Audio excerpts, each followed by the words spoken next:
Hi! Welcome to Bliss. Team Bliss is coming live from one of the oldest cities in the world, the spiritual city on the banks of Ganga, the city of Ghats, the pilgrimage city, Banaras, Varanasi, also known as Kashi. Amongst the colors and narrow streets and ancient architecture of the city, one thing that you cannot miss when you come to Banaras is think about the ultimate reality of life.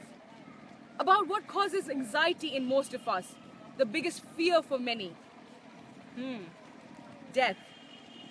More than for temples and ghats, more than for silks and brocades, Banaras, the cremation ghat, one of the ancient ones, is known for death.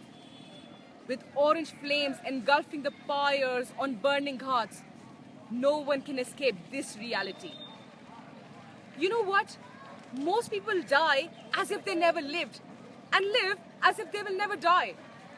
Running this rut of our roller coaster mechanical lives, we tend to forget. But when you come here in Banaras, one is compelled to encounter the biggest hard-hitting reality, the ultimate truth. Life and death being sides of the same coin. What's popularly believed is that dying here in Kashi brings moksha or liberation. That is mukti. Mukti from the cycles of life and death.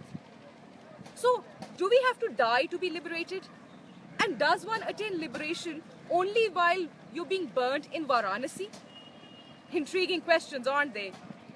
But I truly believe if we live like a slave, slave to greed, power, possessions, pleasures, maya, we die with these shackles and the strings attached keep pulling us back into the cycle of life, death, and life again. To be perpetually liberated, we need to set ourselves free, free from this trap, free from these shackles, whilst we are alive. And what can help us set ourselves free from these chains, these knots of slavery? We break free the day we surrender. Surrender our ego to the divine, to our Creator. Allow ourselves to be soaked in the ultimate love of the divine. Contemplating on the eternal qualities of the Creator, we set ourselves on the journey to merge back with the One.